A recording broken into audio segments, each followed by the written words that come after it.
Hello, everyone. Welcome to the Women in Motorsport program. Joe Sandiego, along with Emily Sharp. I want to welcome everyone to on this exciting episode where we're going to recap Katherine Legge, Brickyard 400 win, Arkham Menard Series, a bunch of the drivers in the new NASCAR 25 game, plus Indy Next and the National Hot Rod Association. Emily, good to see you again. I know, let's get started with the Brickyard 400. Katherine Legge, great performance in that Live Fast Motorsports car. One point she was running in second place. Of course, it was during green flag pit cycle. But to put yourself in second place, the top five, you have to be having a solid day. She was. Then next, two overtimes later, a 17th place finish, a top 20 finish, and she finished ahead of the pole sitter Chase Briscoe, Shane Van Gisbergen. Yes, there was some cars that crashed out like any race, but she put together a really good race, just solid effort at Indianapolis Motor Speedway. How impressed were you with her drive at the Brickyard 400? Oh my gosh, what a fantastic outing for her. And to your point, Joe, she beat our pole sitter and race winner, both of them that you've mentioned, Chase Briscoe and SVG, race winners this season, and she finished higher than both of them. So not only is that a fantastic takeaway, she finished in 17th, which is her best Cup Series finish so far. And before I go any further, I do want to encourage all of our viewers to check out your Grid Live wrap up from last weekend, where you, Matthew, and Tanner really did a great job breaking down the entire race overall, but especially Catherine's performance. But it's just such a great outing for her. Not only was this, a successful outing for her in the Cup car, but she did have a good start to her Xfinity race, but unfortunately, some mechanical issues took her out of the running for that. But I did want to say that this is the most successful Indianapolis outing that she's had in recent years. Obviously, she's had a really frustrating end to her Indy 500s the past two attempts. But I guess we really shouldn't have been so surprised that she came out guns ablaze in her cup outing. She technically holds the fastest woman to ever qualify record in IndyCar. So while we're gonna say it a million times here, the cars are incredibly different. They handle differently. They're built different for different purposes versus an open wheel car and a stock car. And I think we've seen a lot of drivers beyond just Catherine going through that period of time where they're transitioning from one style to the other and being challenged by that. But I do want to say, when you can put out a flying lap and be one of the fastest people ever in history associated with a racetrack, that tells me that you are having some level of comfort and confidence going into that track again and your abilities to drive there. So, again, congratulations to her. She did it all on the track. Yes. To your point, there were some cars that wrecked out behind her, but she is one of 21 people to ever do the Indy double, which is one of the most prestigious races in history and tracks in history, and second woman ever to do it. So really, really job well done. And I'm so disappointed she has this weekend off. I wish she could, for me as a viewer, we could continue to watch her in Iowa. I love Iowa, but I hope she can enjoy the weekend and feel really happy with her result. Have to feel happy with that result. And like you said, right before the weekend started, when we were on the air here, we're talking about the big challenges, and those restarts were going to be very critical. That's where we saw drivers, experienced drivers, Kyle Busch, race ruin, restart crashes, and she was in the thick of it. She was always mid pack, could have been easily impacted, drove a very smart race, and just what an effort by her. I mean, and the crazy part too, we've learned her cool suit had failed towards the closing Oh ends yeah. of that race. I mean, really demonstrating she is an athlete that could go out there, drive the wheels off that car, and just be up there. Solid day, smart finish. I was just totally. I felt like she must have been at an extra level of comfort at this track, knowing how it goes. probably has seen the tapes of the craziness of the Cup Series here at Indianapolis Motor Speedway, where they've seen the restart crashes, even pit road incidents. No mistakes all day. Just very impressed by her drive, and I think it really shows that she had more time overall. She could, and in fact, that is one of the things with her finish, better than her Indianapolis 500 finishes. Of course, the equipment there very different. If you got a car that's handling, you're towards the front. If you're not, you're going to be towards the back. But one moment that did stood out was on the radio, her team saying, "We wish we could test with her. We got something." Now we know rookies, including drivers are coming doing the one-off starts or a select few races, they have a disadvantage. Maybe an hour of practice, qualifying, and then your race. And compared to every other series, you have one longer practice session at least. Some of them 2 or 3, like F1. Rookie orientations for some, like at Indianapolis for the Indy 500. Should NASCAR consider more testing and practice for rookies and non full-time drivers? You know, I'm torn on this concept because for me, obviously, I shouldn't be saying this, but I'm biased. Like I'm rooting for Catherine. I want her to have a great outing. I think the benefit of doing that and giving her an opportunity to get more wheel time and more testing time would make things a lot more interesting beyond just, fans like me. Uh, I think it makes it more interesting for fans in general and spectators and viewers to see some of these rookies having a quote unquote better opportunity or better shot to run with the more tenured drivers. Um, with all that being said, and yes, NASCAR is very much a sport where you're always, every time that you go out there and you're gaining experience, you're gaining knowledge, and you are getting better over time. Um, with all of that being said, at this point, this is like the pinnacle of stock car racing, right? Like you're at the top of your sport. And so is there really is this really the place to be giving rookies more training sessions, or should you already be there? I guess this goes back to the beginning of Catherine's season where she got thrown into the car in Phoenix, where she had virtually no time to prepare herself, got a car, and obviously we know what happened following that. But I'm truly torn. I think if we're going to offer more testing opportunities, it should be, across the field. I think all drivers should have the same opportunity just to make it, fair, and no one is leaving with an advantage. But at the same time, it's kind of that concept in F1 Academy with the reverse starting grid. Some of the slower drivers, when they have the opportunities to start the race higher up in the field, it makes things a lot more interesting. And, granted, we're still seeing the more strong cars and strong drivers behind those cars still find their way to the front, but it makes it for a very interesting race. So, um, not quite the same thing, but I think it's a very interesting concept. And again, not to overuse the phrase, I'm torn. What are your thoughts on it, Joe?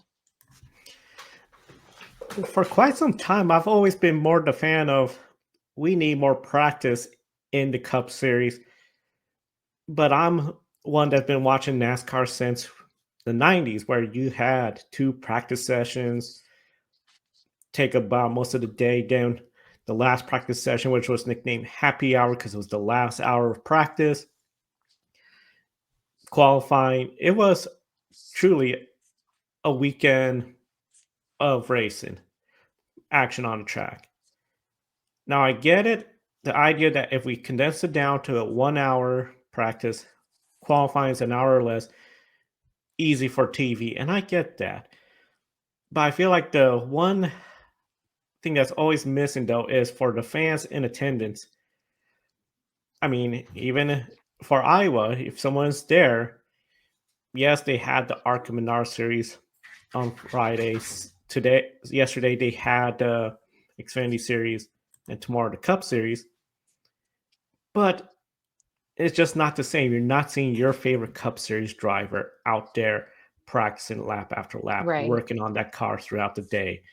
So I've always been under that impression, like that's where I would like to see it. For rookies and non-part-time drivers, I think that's almost a little bit two categories. If you're a rookie, maybe if it was just something like, a little bit more, okay, as a rookie driver, your team is eligible to do 3 test dates at 3 different tracks, but that's it. A little something extra where the team, if they have the funds, they can utilize that. And then for the part-time drivers, especially if it's somebody that, okay, this is their first of 3 starts. And I would say if it was a driver doing 5 stars or more, their first 3 starts, you get an extra track time. That would have been really helpful, especially at Phoenix, a shorter oval for her.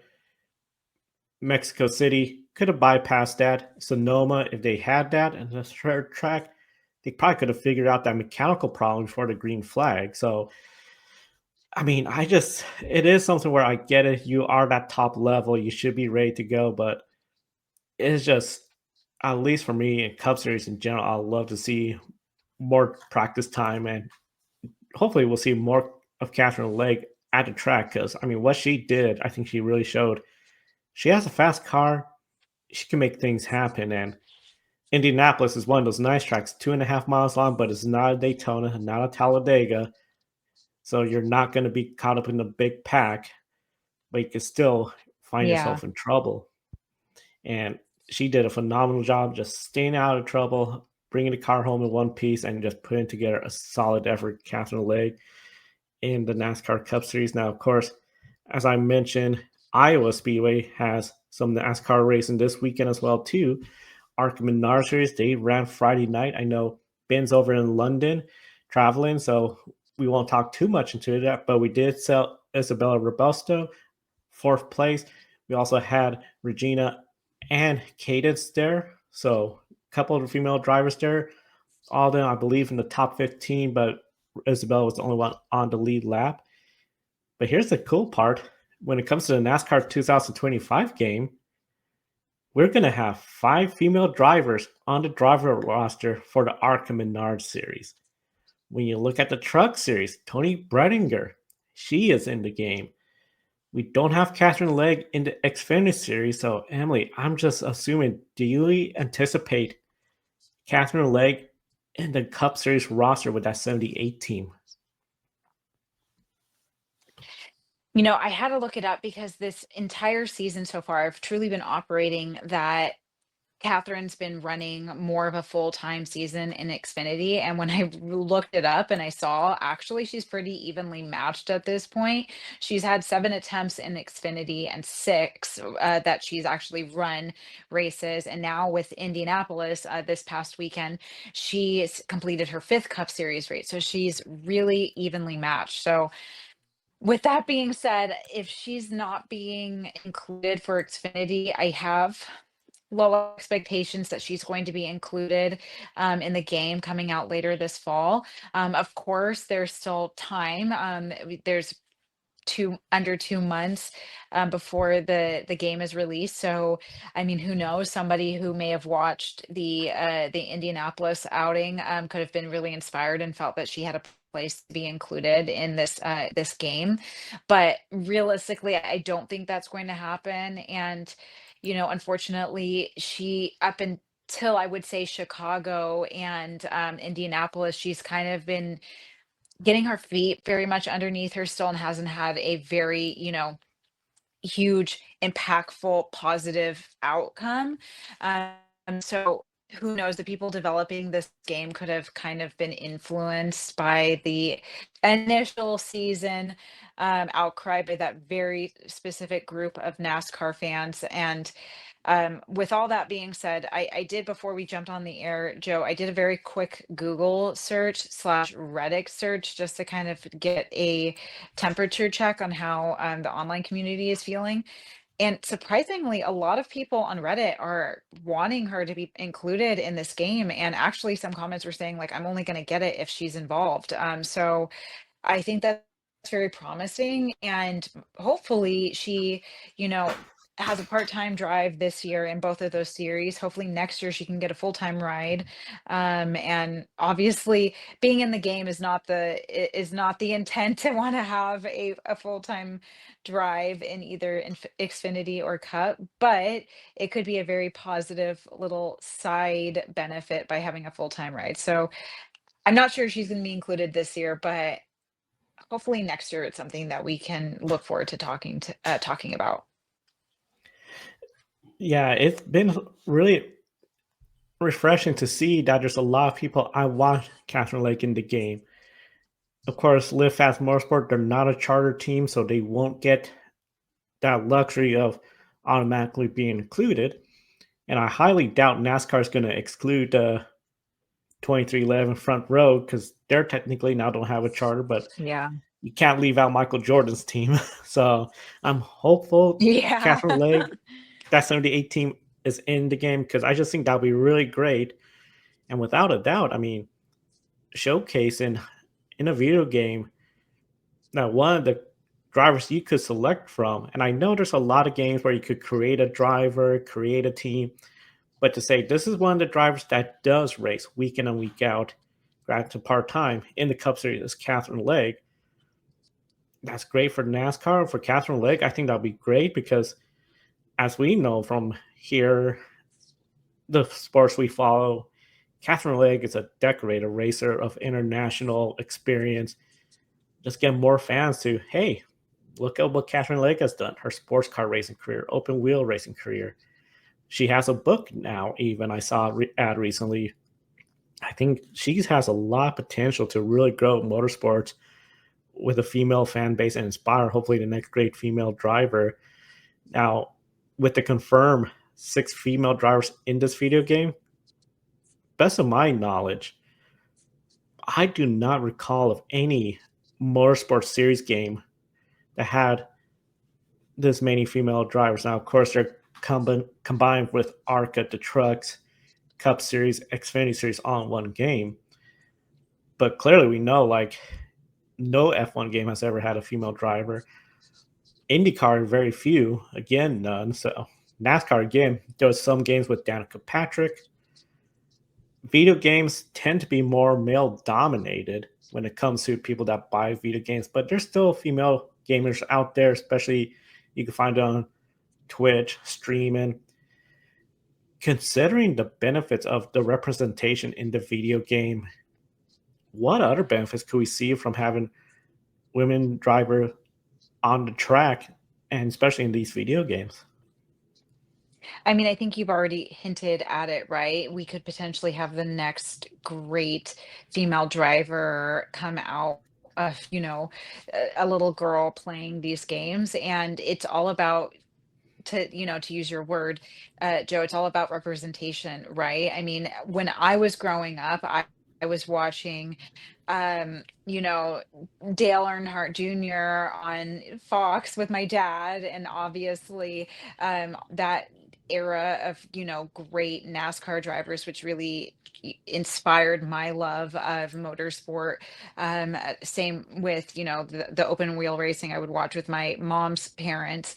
And so that was my medium to be exposed to the sport and really inspire me to want to share my love of it with others and be part of the community in some capacity. And now, obviously generations are changing. A lot of people are consuming their media by their phones, or by video games. And I myself, I'm not a big gamer, but I have a lot of friends that are. A lot of women in my life are video gamers.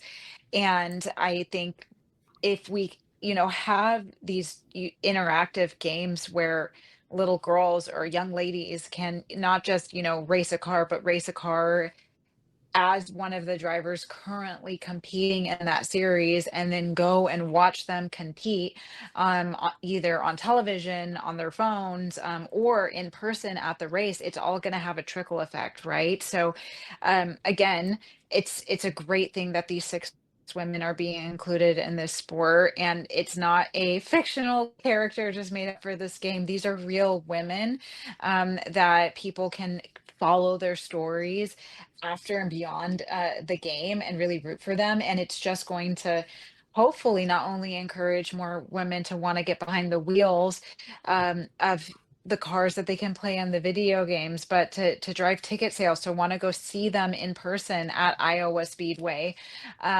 So I think it's a wonderful thing. Again, like you, I hope Catherine can be included. So it's truly a great thing because it's going to have a trickle effect, like you've said, Joe. I mean, hopefully it inspires, young ladies or little girls playing these games to want to follow these stories off of the video games and go see their drivers in person, drive ticket sales, like at Iowa Speedway, where we know some of the series need a little love, getting people out to that speedway. But I think it's ultimately a great thing, and I can't wait to see people discover these drivers through this video game and hopefully, get them to tune in and watch the sport as well. I echo everything you say. I think it has been really great. It really shows, I think, what something has been missing for the last few NASCAR games, the seriousness and dedication. Of course, iRacing, the former Papyrus group that put together NASCAR Racing in 2003, shifted over to iRacing after they lost the license. Now they're putting in all this work and effort to make this a really great game. I don't have any PlayStation 5 or Xbox. I don't know what systems are out there now. But if I could get a hand, if they make a PC version of this, I think I'm definitely going to look into it. And what I really hope, because I'm hoping this is not the case, where we've seen in the other games, you have the NASCAR drivers and they'll put the Cup Series drivers, their picture, some information. And then when it comes to like Xfinity Series or the Truck Series, no picture, just a name. I know it's a small detail, but I would think it would be great if in that menu screen, the driver selection, they have the picture of all the drivers from the ARCA series, Xfinity, Trucks, Cup series, of course, just because I think it goes a little further with somebody could see a picture and it's like, not only, hey, Isabel, that's a female driver. Yeah. That's how she looks like. That's her bio. I'm going to follow her on Instagram, whatever social Hmm. media. I think that'd be great. Small step, but it goes a far way in building that fan base and looking forward to NASCAR 25. More and more information and just get more excited about it. That said, we're getting excited here.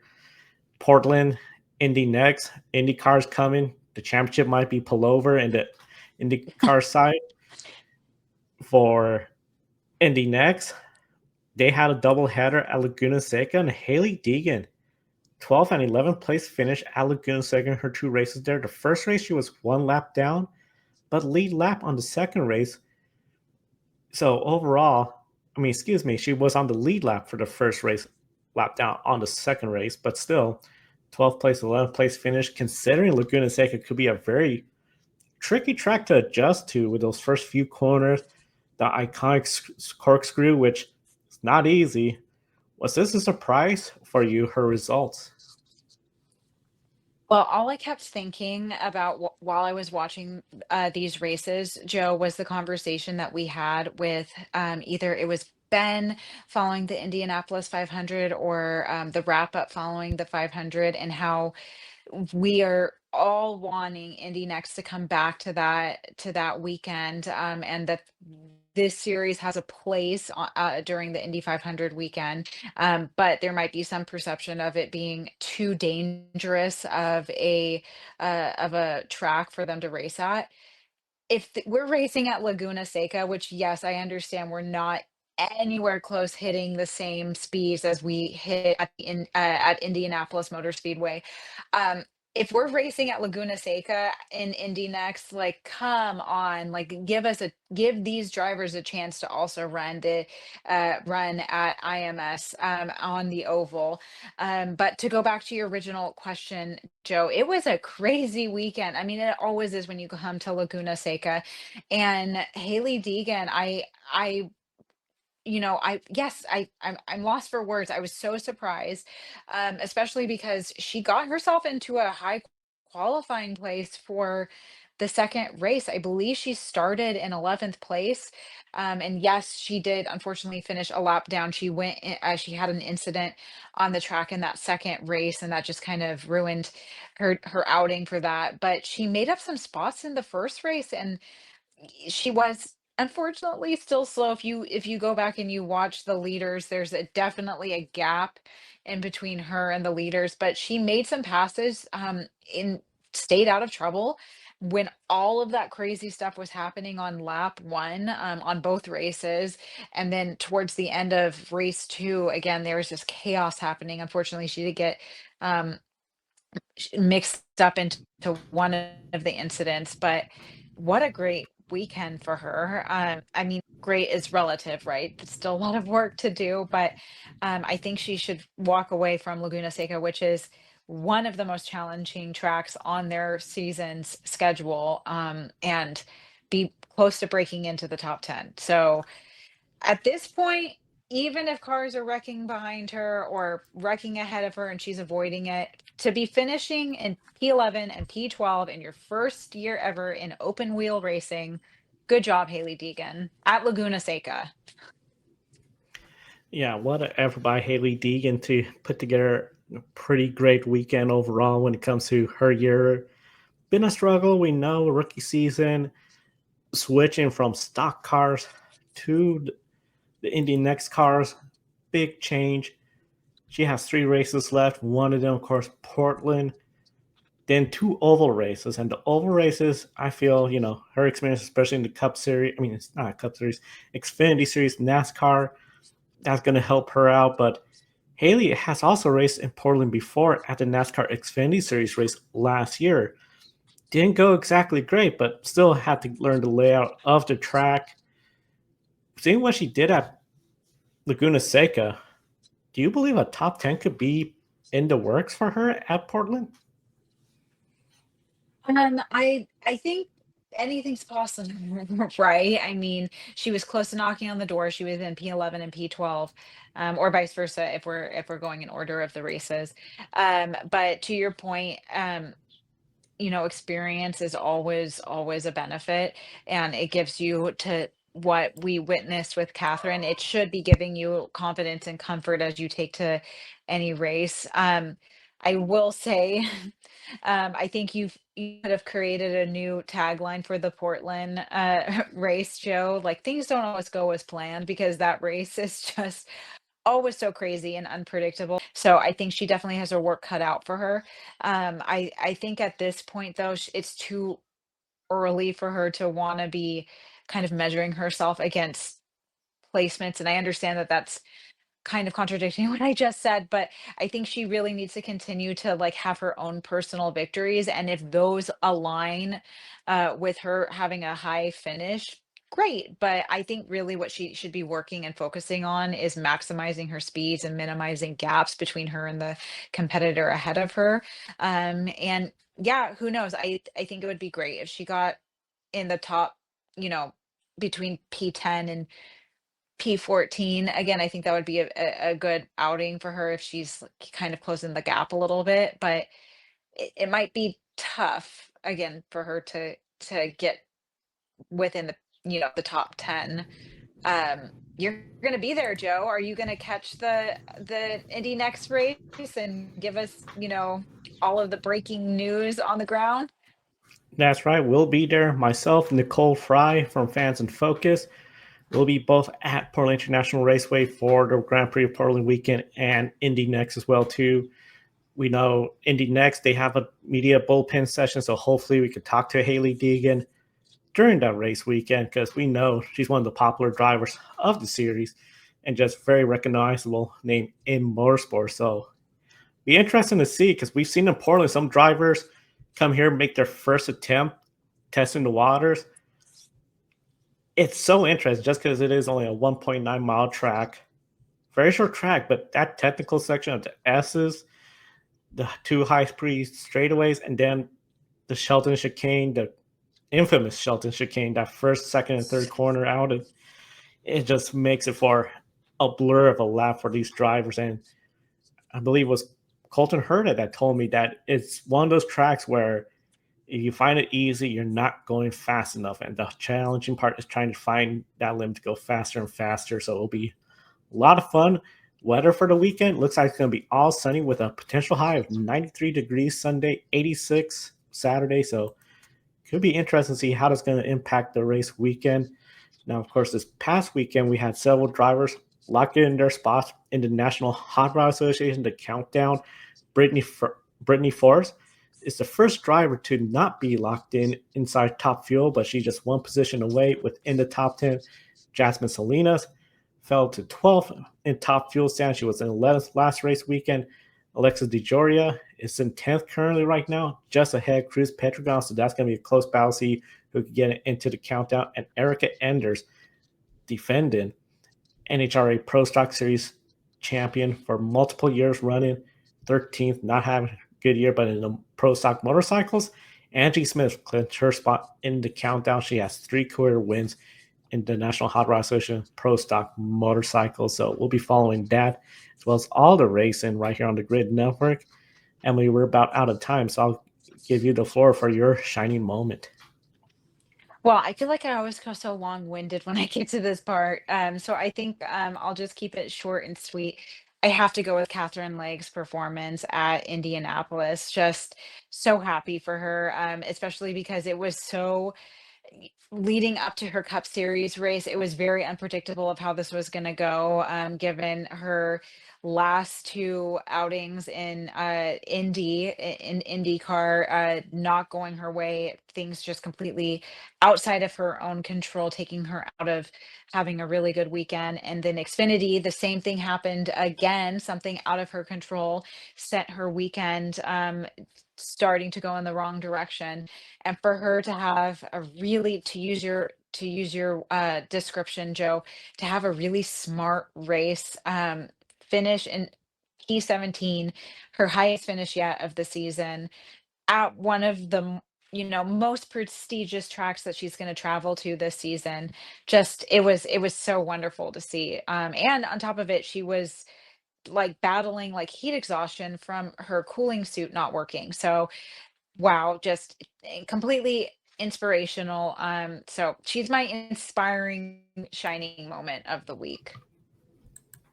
Yeah, that's a great shining moment. Katherine Legge, I think without a doubt, was the shining moment of the race weekend. For me, I'm going to go over to the ARC Menard series and Isabel Robusto, another top 5 finish, just strong finish after strong finish, putting together a strong run. I can only imagine they're thinking we could get a race win sooner before the end of the 2025 season, and just where that team was in the beginning of the season with some of the struggles to where they are now. I just think it's been great to see that. Might need some help with the 28 to 18 having some bad luck, but that Venturini team, they're putting together some results. I think it's just a matter of time, and hopefully it allows her to continue up the NASCAR ladder. With the NASCAR ladder being mentioned, of course, later today, we'll be recapping the NASCAR Cup Series race at Iowa Speedway plus Formula One, World Rally Championship, and Grid Ranking. Monday, Grid Encore. Matthew Owens will be in for Ben, as Ben is over in Europe. Grid tonight, lots of news to follow, of course, including the big news of IndyCar and now Fox 1/3 ownership. Be interesting. And then Portland Grand Prix race weekend. I know Emily being part of that weekend, our special coverage throughout the race weekend at Portland. So subscribe, hit the bell icon so you don't miss any of our programs right here on the Grid Network. For Emily, I'm Joe. Thank you for watching. We'll see you next time and enjoy the races.